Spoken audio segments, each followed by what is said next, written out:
안녕하세요. 반갑습니다.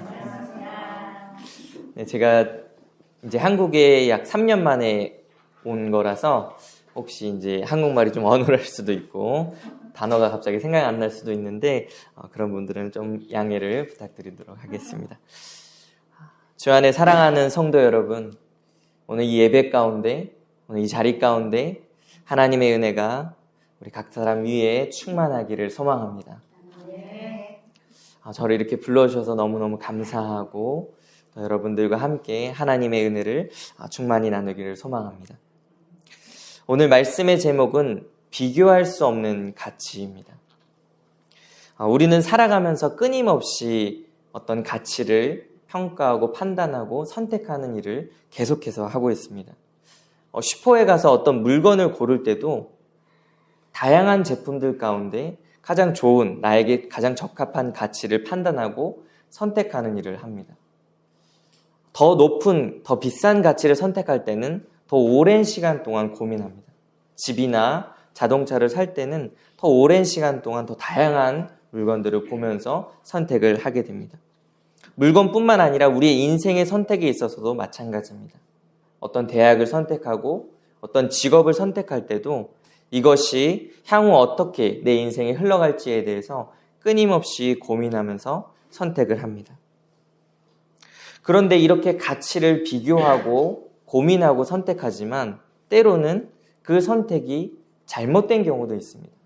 아무리 고민하고 비교해서 선택했지만 결과적으로 봤을 때 내 선택이 잘못되었다라고 느껴지는 순간들이 있습니다. 도대체 왜 이런 일들이 생기는 것일까요? 그것은 가치를 제대로 볼 수 있는 그런 평가하는 기준이 중요하기 때문입니다. 예를 들어서 우리가 어떤 차를 산다고 했을 때 각자마다 중요시하는 요인들이 있을 것입니다. 나는 이 가치를 더 선호한다라는 그런 부분들이 있을 것입니다.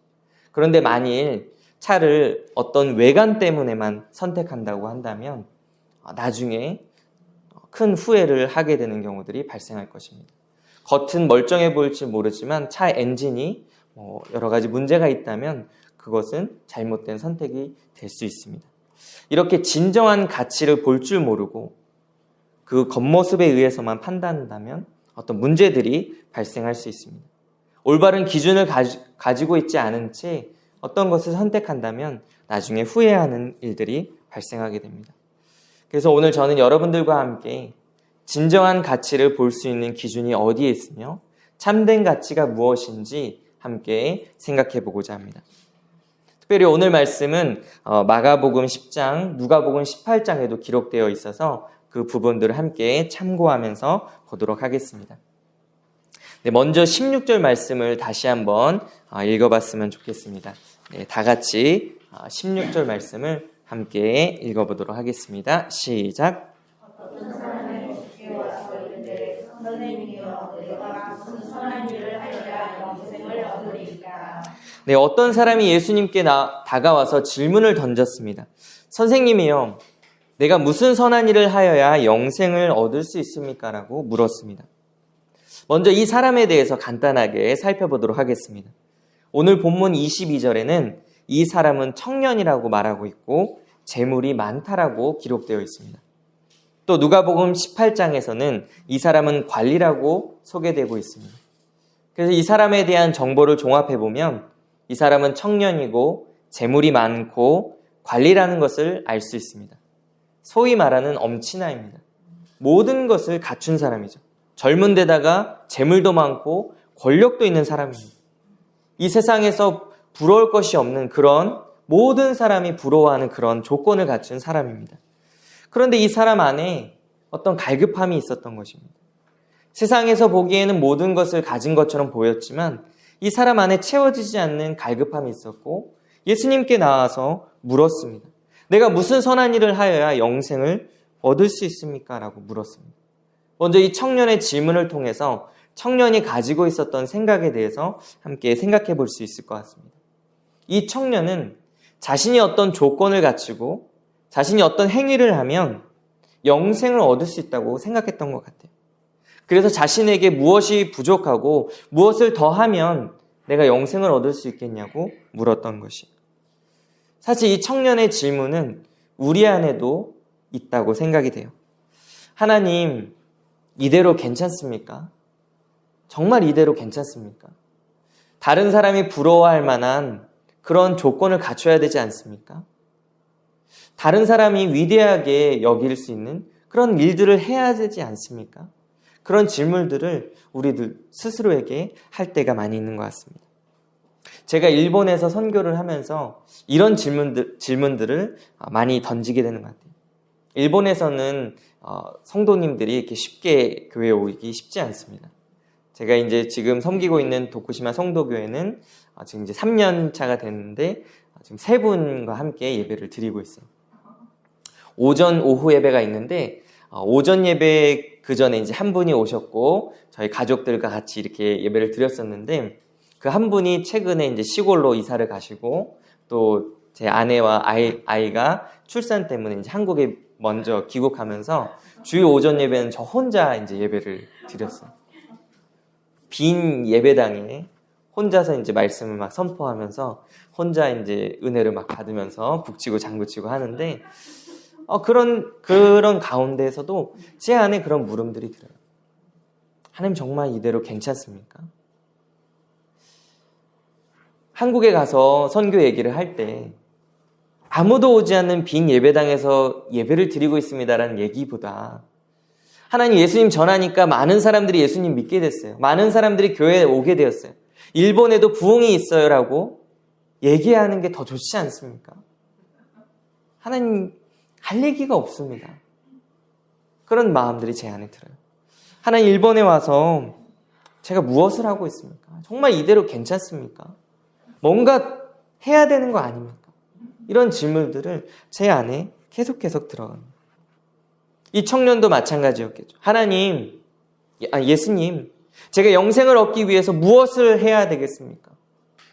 제 안에 채워지지 않는 갈급함이 있습니다. 재물도 있고요, 권력도 있고 사람들이 저를 부러워합니다. 하지만 여전히 제 안에 채워지지 않는 이것이 있습니다. 어떻게 하면 되겠습니까? 제가 돈을 더 많이 벌어야 되겠습니까? 더 권력을 가지면 되겠습니까? 어떻게 하면 되겠습니까? 갈급함 가운데 이 청년은 예수님께 물었습니다. 이 청년의 질문에 예수님 뭐라고 답하셨을까요? 17절 말씀을 다 같이 읽어보겠습니다. 시작. 예수께서 이르시되 어찌하여 선한 일을 내게 묻느냐? 선한 이는 오직 한 분이시니라. 네가 생명에 들어가려면 계명들을 지키라. 예수님은 청년에게 이렇게 말씀하셨어요. 내가 생명에 들어가려면 계명들을 지키라.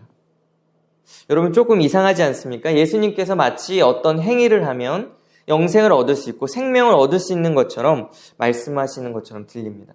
더 많은 일을 하고 더 많은 교회 봉사를 하고 더 어떤 조건을 갖추면 영생을 얻을 수 있는 것처럼 들리지 않습니까? 그 얘기를 듣고 이 청년은 너무나 기분이 좋았어요. 그동안 자기가 찾아 헤매던 해답을 드디어 예수님에게서 들을 수 있겠구나.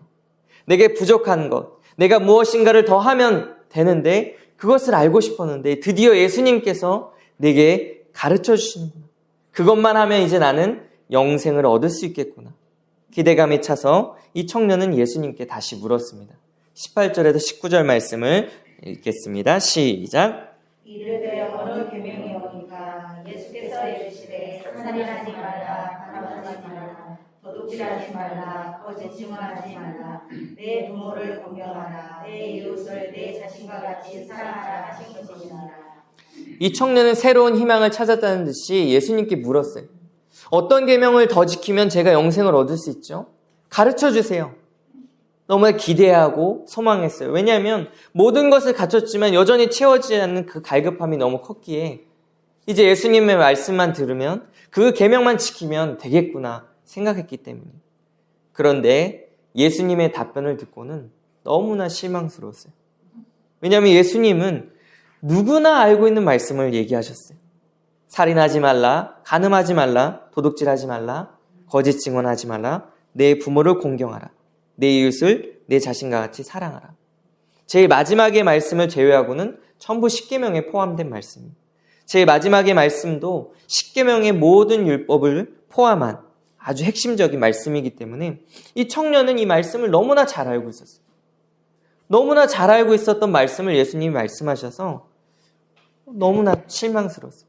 특히나 이 청년은 이 말씀을 어려서부터 지켜왔거든요. 20절 말씀을 읽어보도록 하겠습니다. 시작. 그 청년이 이르되 이 모든 것을 내가 지켰사온데 아직도 무엇이 부족하니까. 마가복음, 누가복음에서는 어려서부터 이 계명들을 지켰다라고 기록되어 있어요. 이 청년은 어려서부터 이 말씀을 잘 알고 있었고 잘 지키며 살아왔어요. 영생을 얻게 될 말씀을 기대했는데 자기가 알고 있던 말씀을 예수님께서 하시는 것이에요. 그래서 너무나 실망함 가운데 다시 물었어요. 예수님, 저는 이 말씀들을, 이 계명들을 어려서부터 지켜왔어요. 이거 말고 다른 거 없나요? 이거 말고 무슨 다른 방법 없나요? 이거 제가 다 해봤는데 여전히 저는 목말라요. 제가 어려서부터 이 계명들을 잘 지켜왔는데 여전히 저는 갈급한데요. 이거 말고 다른 말씀 있는 거 아니에요? 이 청년이 이렇게 질문을 던졌어요. 이 청년은 여기에서도 마찬가지로 어떤 조건이나 행위에 대한 질문들을 다시 던지는 거예요. 예수님, 저 이거 다 지켰는데요. 다른 거 없어요? 다른 거 무엇인가 더 지켜야 될 거 없어요? 라고 이 청년을 물었던 거예요. 그러자 예수님께서는 기다렸다는 듯이 이제 구체적인 실천 방안을 가르쳐 주셨어요. 21절 말씀을 읽어보도록 하겠습니다. 21절입니다. 시작. 예수께서 이르시되 내가 온전하고자 할진대 가서 내 소유를 팔아 가난한 자들에게 주라. 그리하면 하늘에서 보화가 내게 있으리라. 그리고 와서 나를 따르라 하시니. 예수님께서 말씀하셨어요. 온전해지고자 하면 내 소유를 팔아 가난한 자들에게 주라고 말씀하셨어요. 마가복음, 누가복음에는 내게 아직도 한 가지 부족한 것이 있다고 말씀하셨어요. 즉 어려서부터 십계명을 지켜왔고 부자이고 권력을 가지고 젊은 이 청년에게 부족한 것 한 가지, 온전해지고자 하는 것 가운데 한 가지, 그것을 말씀하셨는데 그것은 바로 내 소유를 팔아 가난한 자들에게 주라는 말씀이었어요. 어려서부터 모든 말씀을 지켜왔고 영생을 얻기 위해 애쓰는 이 청년은 과연 이 말씀에 어떻게 반응했을까요? 22절 말씀을 읽어보도록 하겠습니다. 그 청년이 재물이 많으므로 이 말씀을 듣고 근심하며 가니라. 이 청년은 재물이 많았기 때문에 결국 예수님의 말씀에 순종하지 못하고 근심하며 슬퍼하며 떠나갔어요.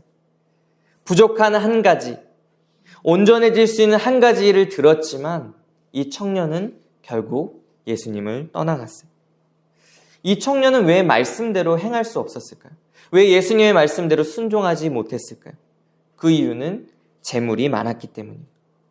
즉, 그가 지금까지 찾아 헤맸던 영생, 온전해지고자 하는 그 갈망보다 그가 지금 손에 쥐고 있는 그 재물이 더 가치 있다고 여겨졌기 때문이에요. 자신이 가지고 있는 재물, 권력, 그리고 그것을 통해 앞으로 누리게 될 삶이 더 가치 있다고 여겼기 때문에 결국 이 청년은 예수님을 떠나가게 되었던 것입니다. 사실 예수님은 이 청년에게 가치에 대한 질문을 던지셨다고 생각되어져요. 21절 말씀을 다시 한번 읽어보도록 하겠습니다. 시작. 내가 온전하고자 할진대 가서 내 소유를 팔아 가난한 자들에게 주라. 그리하면 하늘에서 보화가 내게 있으리라. 그리고 와서 나를 따르라 하시니. 21절에는 여러 가지 가치를 예수님께서 비교한 것처럼 느껴집니다. 첫 번째로는 예수님께서 말씀하셨어요. 내가 온전하고자 할진대 가서 내 소유를 팔아 가난한 자들에게 주라.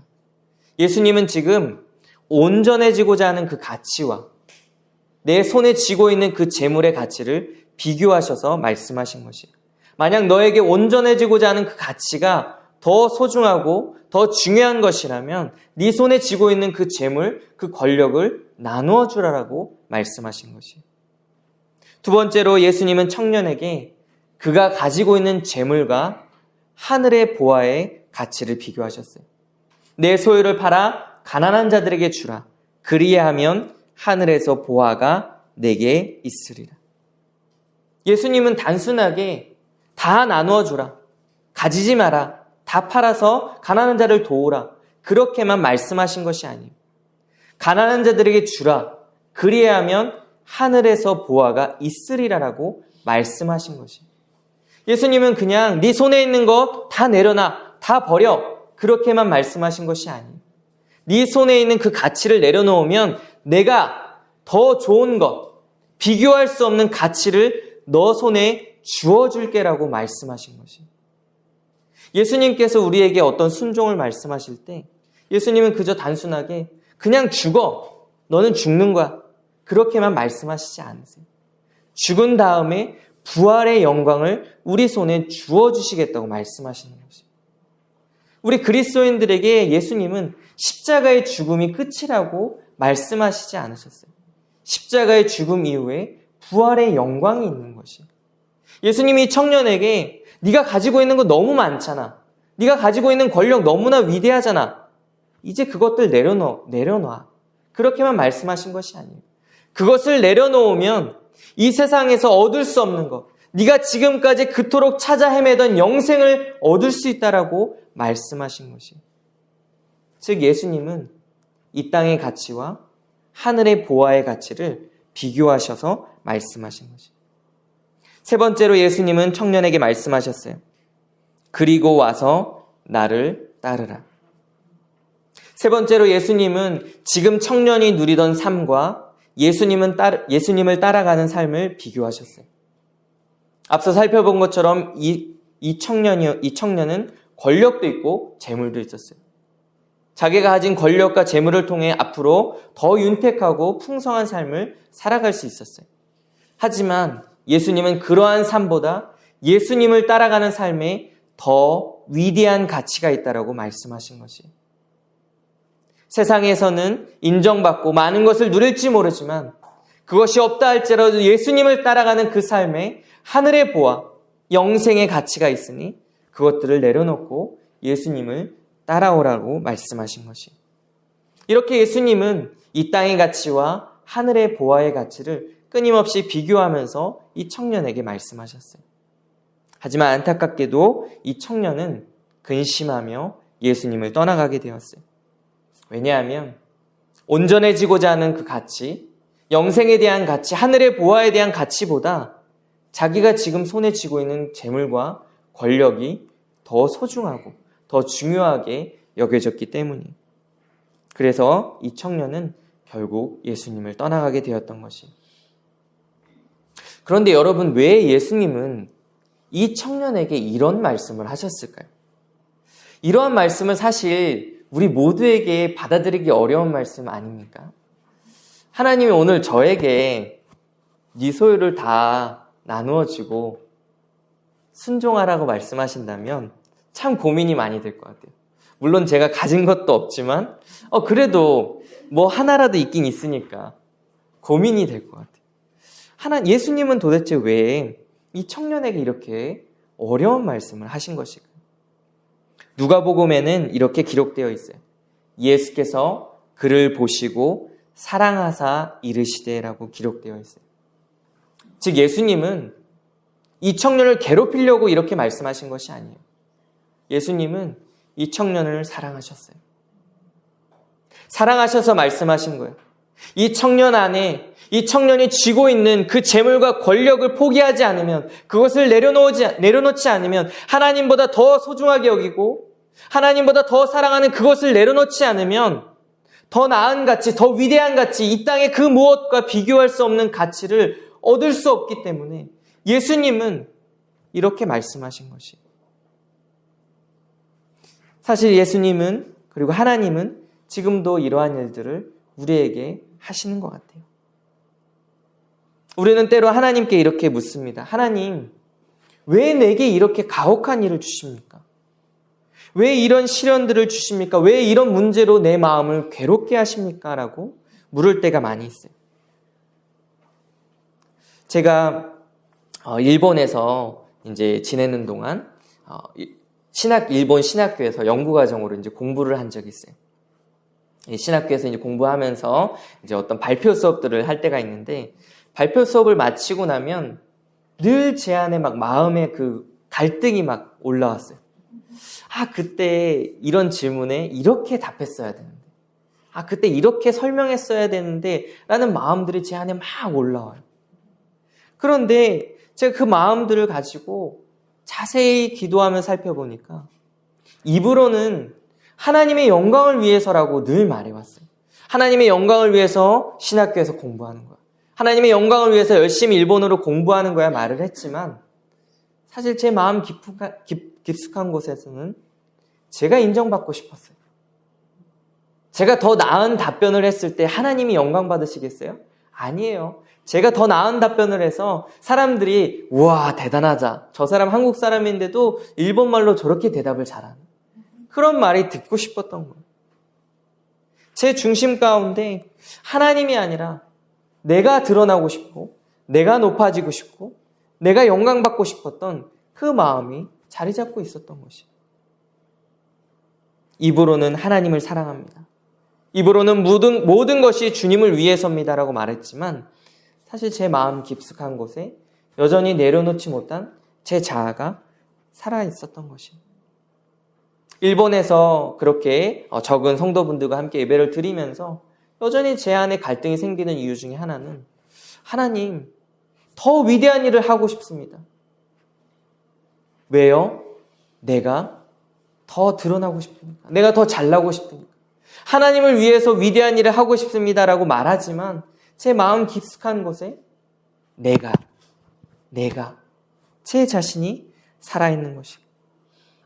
그런데 하나님께서 그 모습을 계속해서 드러내시는 것입니다. 너무너무 괴로웠어요. 하나님 제가 목사고 선교사고 주를 위해 산다고 하는데 여전히 내 안에 살아있는 자아를 보게 됩니다. 그 자아를 볼 때마다 너무너무 괴로웠어요. 그런데 하나님께서 계속해서 그 부분들을 드러내시고 만지시고 다루시는 것입니다. 왜일까요? 사랑하기 때문이었어요. 하나님께서 우리를 사랑하시기 때문에 하나님께 가까이 가도록 하기 위해서 우리 안에 있는 그 불순물들, 우리 안에 여전히 살아있는 것들, 우리 안에 하나님 앞에 내어드리지 못하는 것들, 여전히 하나님보다 사랑하고 소중하게 생각하고 쥐고 있는 그것을 하나님 앞에 내려놓고 온전히 하나님을 사랑하고 온전히 하나님 사랑 안에 누리라고 계속해서 말씀하시는 것이에요. 사실 우리 안에 그 무엇인가를 쥐고 있을 때 우리는 온전하게 하나님의 사랑을 누리지 못할 때가 너무너무 많아요.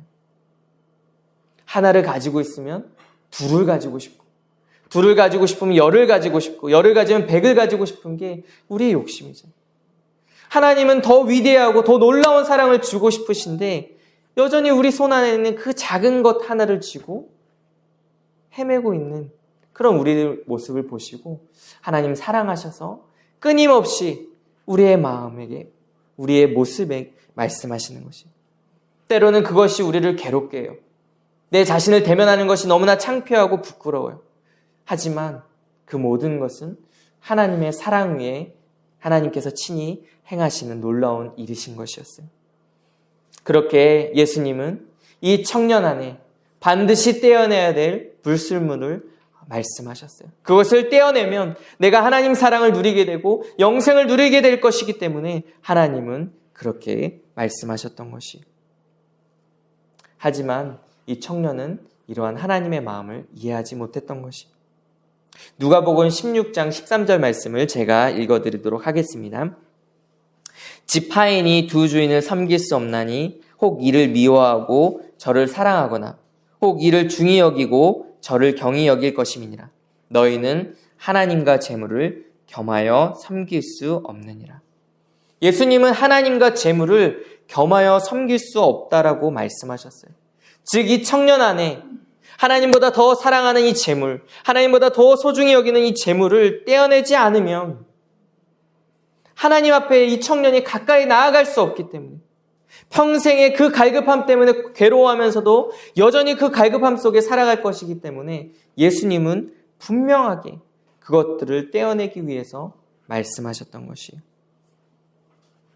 그럼에도 이 청년은 그 예수님의 마음을 이해하지 못했던 것이에요.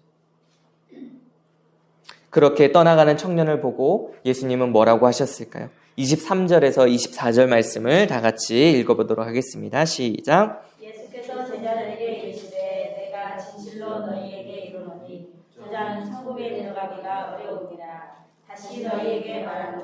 낙타가 바늘기로 들어가는 것이 부자가 하나님의 나라에 들어가는 것보다 쉬우니라 하시니. 예수님은 부자가 천국에 들어가기 어렵다고 말씀하셨어요. 또 두 번째로 말씀하시기를 낙타가 바늘기로 들어가는 것이 부자가 하나님 나라에 들어가는 것보다 쉽다고 말씀하셨어요. 여러분, 낙타가 바늘기에 들어갈 수 있나요? 불가능한 일이잖아요. 그런데 그 불가능한 일조차도 부자가 천국에 들어가는 것보다 쉽다고 말씀하셨어요. 그렇다면 부자는 천국에 들어갈 수 없는 것일까요? 천국에 가면 다 가난한 사람들만 있을까요? 옷도 다 구멍나고 돈 없는 그런 사람들만 천국에 가는 것일까요? 왜 예수님은 이렇게 말씀하셨을까요? 그 이유는 자기가 가지고 있는 그 재물 때문에 하늘의 보화를 볼 수 없기 때문입니다. 부자라고 해서 무조건 천국에 들어갈 수 없다라고 말씀하신 것이 아니라 이 세상의 가치, 이 세상의 것들을 소유하고 그것들을 하나님보다 더 사랑하고 소중히 여기면 하나님 나라의 영생을 얻을 수 없다라고 말씀하신 것이. 이 청년에게는 하늘의 보화보다 이 땅의 것, 자기가 가지고 있는 재물과 권력이 더 소중하게 여겨졌던 것이. 하지만 그것을 가지고는 예수님 앞에 나아가 영생을 얻을 수 없었던 것이. 그런데 여러분, 이러한 청년의 모습을 보고 여러분들 가운데 뭐 이렇게 어리석은 사람이 있지? 그냥 포기하면 되는데 영생의 가치를 준다는데도 왜 이 땅의 것을 포기하지 못하고 이렇게 어리석게 행동하지? 이렇게 쉽게 판단하실 수 있으십니까? 저는 솔직하게 그렇게 판단을 못하겠어요. 여러분, 제가 이제 선교사고 목사로 살아가고 있잖아요. 그런데도 쉽게 이 청년에 대해서 아이고 어리석다라고 말을 못하겠어요. 왜냐하면 제 안에도 이러한 모습들이 너무나 많기 때문에. 저는 조금 더 오늘 본문을 확장해서 적용해 봤으면 좋겠어요. 이 청년에게는 재물이, 권력이 예수님보다 더 소중하고 가치 있는 것이었어요. 결국에 그 가치를 포기하지 못해서 예수님에게 떠나갔는데 우리 안에는 어떻습니까? 우리 안에 이 청년에게는 재물과 같은 하나님보다 더 사랑하고 싶은 그런 가치들 우리 안에 있지 않습니까? 어떤 사람에게는 가족일 수 있고요. 어떤 사람에게는 자기 명예일 수 있고 자기 자신일 수 있고 건강일 수 있고 직업일 수 있고 자기 능력일 수 있을 것 같아요. 우리 안에 하나님보다 더 사랑하고 하나님보다 더 소중히 여기는 그런 가치, 이 청년과 같은 그런 모습이 우리 안에 있지는 않습니까? 제가 일본에서 이제 살아가면서 참 이런 모습들을 많이 보게 되는 것 같아요. 제가 선교사고 목사고 이렇게 여러분들 앞에 하나님의 말씀을 전하는 사람이잖아요. 그런데 여전히 제 안에 하나님보다 더 사랑하고 하나님보다 더 소중히 여기고 있는 그런 가치들이 불쑥불쑥 내 안에 드러날 때가 있어요. 제가 이제 일본에서 사역을 하면서 한국에서 이제 선교 보고를 하기도 하고 또 이제 후원들을 받잖아요. 그런데 선교사로서 때로는요, 제 사역이 뭔가 더 의미 있고 위대하다는 듯이 그렇게 받아들여지도록 교묘하게 말할 때가 있어요. 제가 후원을 받기 위해서 때로는 교묘하게 더 어려운 상황이 있는 것처럼 또 여러분들의 후원이 더 놀라운 일을 행하고 있는 것처럼 교묘하게 말할 때가 있다는 것이. 제가 이제 한 달에 한 번씩 이제 일본에서 한국에서 보내준 후원금을 일본 돈으로 이제 바꾸는데 저는 그때마다 이 환율을 굉장히 이제 주의 깊게 봐요. 이 환율에 따라서 이제 제가 바꿀 수 있는 일본 돈이 크기가 이제 금액이 좀 다르기 때문인데 뭐 어떨 때는 이제 한국도 한 3만 원씩 손해 보기도 하고 막 이럴 때가 있어요.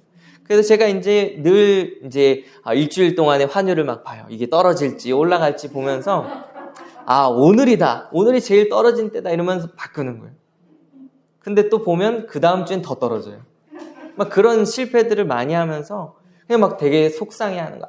내일 바꿨으면 한국 돈 3만 원의 이익이 있었는데 괜히 오늘 바꿔가지고 막 그렇게 안타까워하는. 그런데 그런 모습을 보면서 제가 마치 요나가 박넝쿨 때문에 슬퍼하던 그 장면이 생각났어요. 일본 땅에 99%의 예수님을 모르는 사람들은 그냥 그렇게 살아가고 있는데 나는 그들의 영혼들을 위해 아파하는 게 아니라 그냥 제 한국 돈 3만 원 정도의 이익을 놓친 게 안타까워서 슬퍼하고 있는 제 자신을 보게 되는 거예요. 이런 제가 어떻게 이 청년에 대해서 어리석은 사람이다라고 쉽게 판단할 수 있겠어요? 제가 일본에 선교를 하고 있잖아요. 예수님을 전하는 사람이잖아요. 그런데도 제 안에 어떤 마음이 있는지 아십니까? 다른 선교사님들이 예수님을 전하고 사역의 열매가 있고 교회가 부흥한다는 이야기를 듣게 되면 제 마음 가운데 비교하는 마음이 올라와요. 질투하는 마음이 올라와요.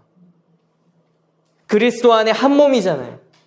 온 교회가 그리스도의 한 몸으로 자라나고 있는 그 놀라운 소식을 듣는데 제 마음 가운데 선교사이면서도 비교하는 마음이 드는 거예요. 그 사람이 나를 먼저 만났어야 되는데, 그 사람이 우리 교회에 왔었어야 되는데, 그런 마음이 제 안에 드는 거예요.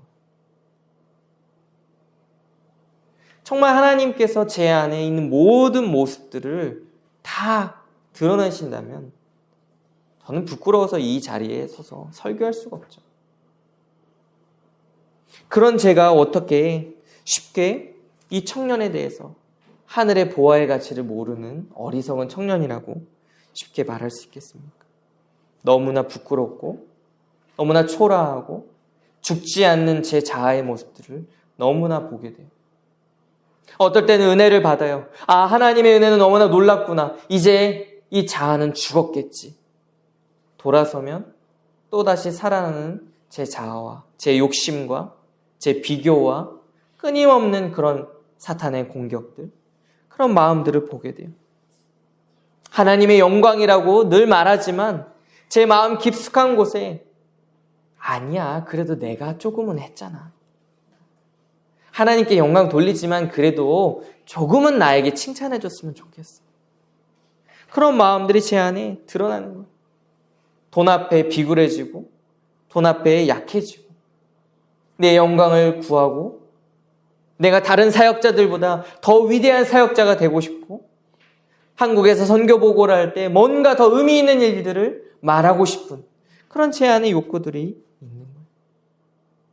그런데 하나님은 그런 저를 일본에서 선교하게 불러주신 것입니다.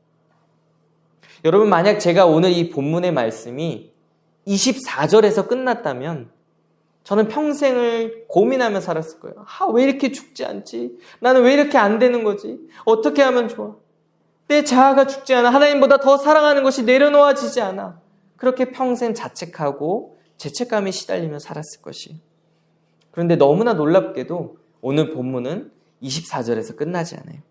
25절, 26절 말씀을 다 같이 읽어보겠습니다. 시작. 제자들이 듣고 몹시 놀라 이르되 그렇다면 누가 구원을 얻을 수 있으리까? 예수께서 그들을 보시며 이르시되 사람으로는 할 수 없으나 하나님으로서는 다 하실 수 있느니라. 예수님의 이 말씀, 부자가 천국에 들어가기 어려우니라 이 말씀을 듣고 제자들은 놀라서 물었어요. 그렇다면 도대체 누가 천국에 들어갈 수 있고 누가 구원을 얻고 누가 영생을 얻을 수 있습니까? 라고 물었어요. 그때 예수님은 이렇게 말씀하셨어요. 사람으로는 할 수 없으나 하나님으로서는 다 하실 수 있느니라. 제자들은 사실 너무나 놀랐어요. 이 사람은요, 젊은 데다 권력도 있고 재물도 많았어요. 어려서부터 십계명을 지켜왔대요. 제자들에 비한다면 너무나 위대한 사람처럼 보였거든요. 당시 제자들은 어부였잖아요. 그런데 자기보다 재물이 많은 사람이에요. 권력도 있는 사람이에요. 게다가 어려서부터 말씀을 잘 지켜왔대요. 그런 사람조차도 천국에 들어갈 수 없다라고 말씀하시니까 제자들은 너무나 놀랐어요. 도대체 누가 그러면 천국에 갈 수 있습니까? 사람으로는 할 수 없으나 하나님은 다 하실 수 있느니라라고 예수님이 말씀하신 것이. 저는 이 말씀을 보고 정말 많은 위로와 은혜를 경험했어요. 끊임없이 싸우고 끊임없이 기도해도 돌아서면 살아나는 내 자아, 주님을 위해 살아간다고 하지만 여전히 내 안에 살아있는 내 욕심과 그 갈망들이 드러날 때마다 너무너무 괴로웠거든요. 직분은 가지고 있어요. 목사라는 타이틀을 갖고 있고 선교사라는 타이틀을 갖고 있어요. 하지만 하나님 앞에 설 때마다 너무나 부끄럽고 창피하고 내 자신의 모습들이 너무나 죄인스러운 그런 모습을 볼 때마다 괴로웠거든요. 그런데 우리 예수님께서 이렇게 말씀하셨어요. 너 힘으로는 안 돼. 너 힘으로는 하나님보다 더 사랑하는 것들 내려놓을 수 없어. 너 힘으로는 하늘의 보화보다 세상의 가치를 따라가게 되어 있어. 그렇게 말씀하시는 거예요. 하지만 하나님은 하신다는 것이. 볼 수 없는 나로 하여금 하늘의 보화의 가치를 보게 하신다는 것이에요.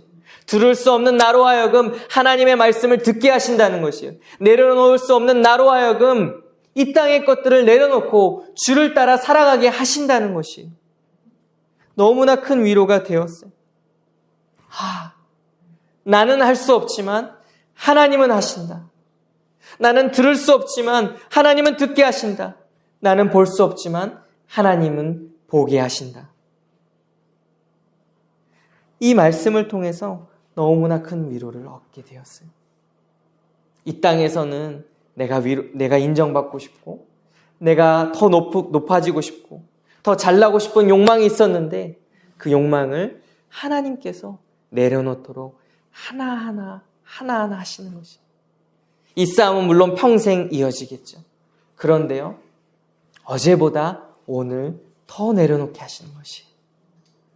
어제보다 오늘 더 하늘의 보화의 가치를 보게 하시는 것이. 어제보다 오늘 이 땅의 것이 아니라 하늘의 것을 따라 살게 하시는 것이. 이것이 제 안에 너무나 큰 위로와 소망이 되었어요. 내 힘이 아니다. 하나님의 은혜로 이 모든 것들을 하게 된다는 것이었어요. 여러분들은 물건을 제대로 볼 수 있는 그런 시야, 그런 가치를 갖고 계십니까? 여러분 만약에 어떤 골동품 가게에 가신다면 어떤 물건이 귀한 물건인지 다 이렇게 이렇게 잘 고르실 수 있으십니까? 여러분 혹시 미술에 대해서 이제 잘 아실지 아시는 분도 계실 텐데 피카소 작품 혹시 보신 적 있으십니까? 예, 여러분 그 작품을 보고 어떤 생각이 드셨습니까?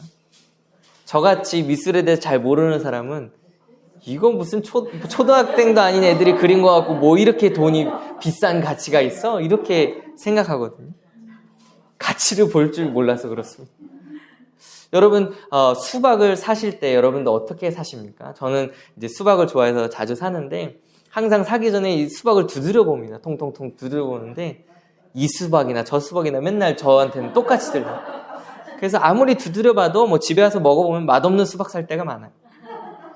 왜 그렇습니까? 가치를 볼 줄 모르기 때문에. 우리는 애초에 하늘의 보화를 볼 수 있는 가치, 그것들을 인식할 수 있는 지혜가 없는 사람들이었어요. 아무리 하늘의 보화가 가치가 위대하다라고 말해줘도 깨닫지 못하는 자들이었어요. 우리는 영생보다 사망이 더 좋았던 그런 자들이었어요. 하나님을 따라 살기보다 욕심을 따라 살고 하나님을 예배하기보다 다른 우상들을 만들어 섬기는 자들이 우리들이었어요. 그런데 하나님께서 우리가 영생을 볼 수 있도록 인도하신다는 것이, 가치를 볼 수 없는 우리로 하여금 보게 하신다는 거예요. 들을 수 없는 우리로 하여금 듣게 하신다는 것이. 그래서 이 땅의 것이 아니라 영원을 바라보며 살아가게 하신다는 것이에요. 지금 내 눈앞에 보이는 것이 전부가 아니라 주님 다시 오실 그날을 바라보며 살아가게 하신다는 것이. 여러분, 이 땅에서 어떤 사람이 사람을 볼 줄 아는 눈 또는 어떤 물건을 볼 줄 아는 눈만 가지고 있어도 참 대단하다라고 여겨지지 않습니까? 많은 경제인들이나 그런 분들의 이야기를 들으면서 이렇게 돈을 투자해야 되구나. 그런 이야기를 들을 때도 정말 위대해 보이지 않습니까? 그런데 우리 예수님께서 이렇게 말씀하시는 것이에요. 세상의 가치가 아니라 세상의 그 무엇과도 비교할 수 없는 가치를 깨닫게 하시는 그 눈과 지혜를 우리에게 허락하신다는 것이에요. 얼마나 놀라운 은혜입니까? 얼마나 큰 은혜를 우리가 받은 것입니까? 그렇다면 이제 우리는 어떠한 삶을 살아가야 할까요? 하나님이 다 하실 수 있으시니까 언젠가 하나님이 나를 바꾸시겠지. 죄를 지어도 하나님이 하시면 된다고 했으니까 하나님께 책임을 전가하면 되는 것입니까? 언젠가는 되겠지. 하나님이 하신다고 했으니까 그럼 하나님이 하시라고 맡기면 되겠지. 그렇게 하면 되는 것일까요? 먼저 하나님은 다 하실 수 있느니라 이 말씀을 한 번 더 생각해 보도록 하겠습니다. 여러분, 하나님은 전능하시니까 하나님 뜻하시면 뭐든지 간단하게 다 하실 수 있다라고 말씀하시는 것일까요? 하나님께서 태초를 창조하실 때 말씀하신 대로 다 되었으니까 그렇게 그냥 죄인을 구원하겠다 그렇게 말씀하시면 그냥 간단하게 주사위 굴리듯이 사람이 구원을 얻게 되는 것일까요? 베드로전서 1장 18절 19절 말씀을 제가 읽어드리도록 하겠습니다. 너희가 알거니와 너희 조상이 물려준 헛된 행실에서 대속함을 받은 것은 음이나 금같이 없어질 것으로 된 것이 아니요 오직 흠없고 점없는 어린 양 같은 그리스도의 보배로운 피로 된 것이니라. 여러분, 하나님께서 사람을 어떻게 구원해내셨습니까? 이 땅의 가치만 보고 살아가는 우리들을 어떻게 구원해내셨습니까? 주사위에 굴리듯이 너 구원할게. 그렇게 해서 간단하게 사람을 구원하신 것입니까? 이 땅의 것을 따라 살아가는 우리들이 그것을 내려놓게 하시려고 하나님은 무엇을 하셨습니까? 이 땅에 하나님의 아들 예수 그리스도를 보내주셨습니다. 예수 그리스도의 생명을 통해 십자가에 피 흘리시고 죽으시고 부활하심을 통해 우리가 구원을 얻게 하시고 영생을 얻게 하시고 예수님을 따라 살아가게 하신 것입니다. 아무런 희생 없이 그냥 하나님이 하시면 되니까 간단하게 손쉽게 우리가 그렇게 영생을 얻은 것이 아닙니다. 예수 그리스도의 보배로운 피로 영생을 얻게 된 것입니다. 예수 그리스도의 보배로운 피로 하늘의 보화의 가치를 보게 된 것입니다. 예수 그리스도의 보배로운 피로 예수님을 따라 살아가게 되는 것입니다. 예수 그리스도의 보배로운 피로 이 땅의 가치를 내려놓고 하나님의 말씀대로 순종하며 살아가게 된 것입니다. 하나님이 하시니까 그냥 되겠지. 그것이 아닙니다. 예수 그리스도의 피로 저와 여러분들은 이 세상에서는 볼 수 없는 가치를 보게 된 것입니다. 예수 그리스도의 피로 우리는 지금 하늘의 보화를 보고 이 땅에 살아가고 있는 것입니다. 눈에 보이는 것이 전부가 아니라 영생의 가치를 믿음의 눈으로 보고 살아가고 계신 것입니다. 그렇기 때문에 우리는 이전과 같이 살아가지 않습니다. 물론 때때로 우리 안에 하나님보다 더 소중한 것, 더 사랑하는 것들이 불쑥불쑥 우리의 마음을 차지할 때가 있어요. 하지만 우리의 삶은 결코 거기에서 끝나지 않습니다. 그 마음을 하나님께서 끊임없이 보게 하시고 끊임없이 내려놓게 하시고 하늘의 보화의 가치를 설명해 주시고 가르쳐 주시고 깨닫게 하십니다. 그래서 우리는 이전과 같이 살지 않습니다. 때로 자신에게 실망할 때도 있죠. 여전히 죽지 않은 자아를 보고 괴로워할 때도 있죠. 하지만 우리는 회개하고 다시 주님 앞에 나아가는 것입니다. 왜냐하면 예수님의 피로 이 모든 일을 행하셨기 때문이에요. 우리의 죄보다 더 위대한 그리스도의 사랑이 있기 때문에 우리는 결코 이전으로 돌아가지 않는 것입니다.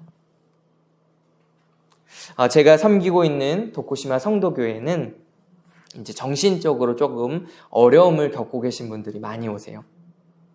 그래서 그분들과 같이 이제 예배를 드리는데 이분들은 이제 하루에도 수십 번씩 누군가 집에 들어와서 물건을 훔쳐간다라고 이제 그런 생각들을 하고 계세요. 그래서 교회에 올 때면 항상 이제 이 비닐 봉다리에 짐을 엄청 넣어서 갖고 오세요. 왜냐하면 자기가 교회에 와 있는 동안 누가 이제 들어와서 훔쳐간다고 생각하기 때문에 늘 그렇게 무거운 짐들을 막 들고 오시는 거예요. 그러면서 이분들은 병원이나 관공서, 경찰 모든 사람들이 악한 한패가 돼서 이제 자기의 돈을 훔쳐간다라고 이제 생각을 하세요. 그런데도 정말 감사하게도 이분이 이제 교회에 오게 되셨어요. 그러면서 이제 저와 같이 이제 예배를 드리고 이제 하나님 만나고 있는데 저희 교회는 이제 이렇게 설교를 이제 마치고 나면 한 사람씩 돌아가면서 대표 기도를 해요. 이제 자기가 들은 말씀 가운데 적용하면서 이제 한 분씩 기도를 하는데 이분이 이제 길게 기도하실 때는 한 40분씩 기도하거든요. 여러분 이제 설교가 이제 40분에서 끝나잖아요. 근데 기도를 또 40분은 이제 다시 새롭게 시작하는 거예요.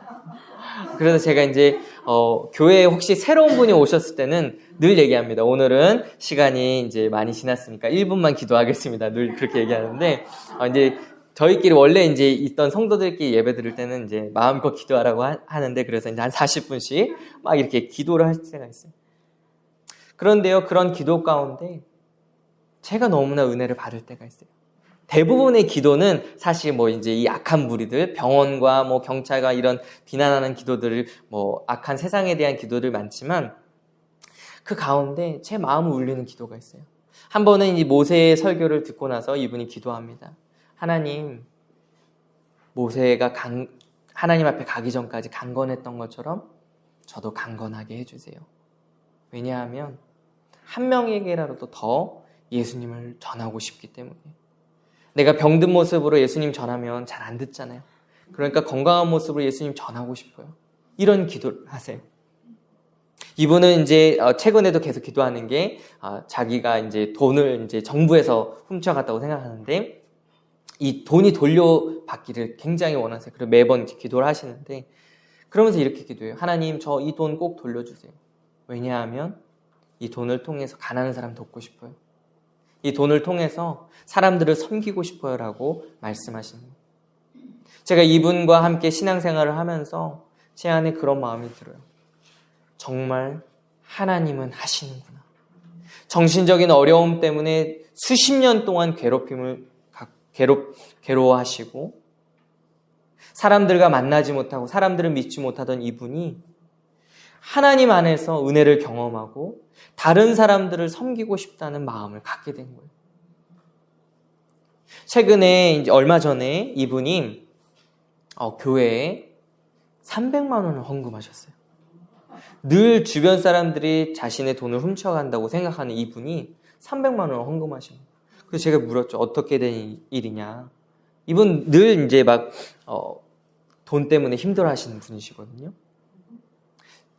한 가지 이제 짧은 얘기를 드리자면 제가 이분과 함께 은행에 간 적이 있어요. 근데 이제 통장 이제 재발행 받기 위해서 재발행 받는 비용을 제가 이제 대신 낸 적이 있는데 그 돈이 이제 한국 돈 한 10,000원 정도 되거든요. 근데 그거 가지고 이분이 계속 기도를 하세요. 하나님, 우리 이명규 목사님이 불의한 은행 기관에 이 10,000원을 냈다고. 불의한 일에 했다고 하면서 이 10,000원에 대한 얘기를 10,000원에 대한 얘기를 계속 기도하시거든요. 그런 분이신데 300만 원을 헌금하신 거예요. 그래서 제가 물었죠. 도대체 무슨 일이냐 그랬더니 얼마 전에 이분이 교통사고를 당하신 거예요. 그런데 그 교통사고 보험금이 나왔는데 그 보험금의 일부로 치료를 하고 그 돈을 다 자기를 위해 쓸 수가 없다는 마음이 들었다는 거예요. 그래서 이 돈을 하나님께 드리고 싶다고 말씀하시면서 저에게 이제 교회에 헌금을 하신 거예요. 교회 헌금할 때도 저에게 몇 번이나 확인하셨어요. 목사님, 교회에 도둑들 안 들어오죠? 이거 돈 헌금 받으면 바로 은행에 넣으실 수 있는 거죠? 안 그러면 다 훔쳐갑니다. 막 이런 얘기들을 몇 번이나 하셨었는데 제가 그 얘기를 듣고 같이 이제 고민하기 시작했어요. 그렇다면 이 귀한 헌금을 가지고 우리가 어떻게 하면 좋겠습니까? 그래서 저희가 선교사님들, 이제 다른 일본 선교사님들을 후원하자고 결정을 했어요. 그래서 그분들은 후원해서 이제 건강검진을 받게 해드리자. 그렇게 해서 이제 후원하는 일을 하게 됐어요. 작년에 저희 도쿠시마 성도교회 1년 예산인 전체가 300만 원이 넘지 않아요. 이제 성도분들 이제 한 4분, 5분 예배드리니까 300만 원 넘지 않은 재정인데, 이 300만 원이 넘지 않은 작년 재정만큼의 헌금을 다른 선교사님들을 돕는 일을 하게 된 것이에요. 그 일을 그 성도님과 함께 나누면서 우리 안에 기쁨이 넘쳐났어요. 정말 하나님은 하시는구나. 사람으로서는 할 수 없는 이 일을 하나님은 하시는구나. 정신적인 어려움을 가진 사람조차도 하나님은 놀라운 영생을 허락하시고 믿음 안에서 주를 위해 살아가게 하시고, 이렇게 우리가 재정적으로 어렵고 작은 교회지만 그런 우리 교회를 통해서 하나님은 놀라운 일을 하시는구나. 정말 이 말씀이 너무나 큰 위로가 되었어요. 하나님은 지금도 이러한 놀라운 일들을 우리에게 행하고 계세요. 우리에게 참된 가치가 어디에 있는지 끊임없이 가르쳐주고 계세요. 이 땅에서의 가치가 전부인 것 같이 느껴지는 순간들이 너무나 많아요. 그런데 그때마다 하나님은 포기하지 않으세요. 예수 그리스도의 핏값으로 사신 우리를 포기하지 않으세요. 내가 다시 한번 가르쳐줄게. 다시 한번 가르쳐줄게. 하늘에 보아야, 하늘에 보아야, 하늘에 보아야. 끊임없이 우리에게 가르쳐주시는 거예요. 하나님 우리에게 난 질려서 너한테 이제 더 이상 가르쳐주고 싶지 않다. 그렇게 내가 100번 하늘에 보아라고 말했는데 아직도 그러고 사니? 하나님 그렇게 말씀하지 않으세요. 그래, 내가 다시 한번 보여줄게. 이 땅의 가치는 요만하고 하늘의 가치는 비교할 수 없는 가치야. 내가 다시 한번 보여줄게. 네 손에 쥐고 있는 건 요만하고 영생의 가치는 이만한 거야. 하나님은 끊임없이 우리에게 가르쳐 주셔서 우리가 이 땅에서 영생을 보고 살아갈 수 있도록 가르쳐 주시는 거예요. 세상의 모든 사람이 영생의 가치가 아니라 이 땅의 것을 따라 살아간다 할지라도 우리를 사랑하신 그리스도의 피로 사신 우리에게는 끊임없이 그 영생의 가치, 하늘의 보아의 가치를 가르쳐주고 계신 것이에요. 이 땅의 것을 놓으면 실패자가 될 것 같아요. 남들만큼 하지 않으면 뒤처지는 것 같아요. 불안하고 두려워요. 그런데 그런 우리들에게 예수님이 이렇게 말씀하십니다. 29절 말씀을 다 같이 읽어볼게요. 29절입니다. 시작. 또 내 이름을 위하여 집이나 형제나 자매나 자식이나 전토를 벌인 자마다 여러 배를 받고 또 영생을 상속하리라. 예수님은 이 땅에서 예수님을 위하여 가족이나 형제나 부모나 자식이나 전토를 벌인 자마다 여러 배를 받게 된다고 말씀하고 있어요. 마가복음에서는 100배라고 기록되어 있어요. 우리는 내 손에 쥐고 있는 걸 놓으면 내 존재 자체가 사라져버릴 것 같아요. 남들과 비교했을 때 나는 너무나 뒤에 있는 것 같아요. 나는 실패자처럼 느껴져요. 그런데 예수님 뭐라고 하십니까? 네 손에 쥐고 있는 것을 내려놓으면 우리 주님 다시 오셨을 때 100배나 주신다고 말씀하시는 것이, 영생을 얻게 된다라고 말씀하시는 것이, 내 손에 쥐고 있는 그 가치와 비교할 수 없는 가치를 우리 예수님께서 주신다고 말씀하시는 것이, 우리의 인생은 결코 실패자로 끝나지 않아요. 왜냐하면 우리 예수님께서 우리에게 영생을 허락해 주실 것이기 때문이에요. 30절 말씀을 읽어보도록 하겠습니다. 30절 시작. 그러나 먼저 된 자로서 나중되고 나중된 자로서 먼저 될 자가 많으니라. 우리 예수님 분명히 이렇게 말씀하셨어요.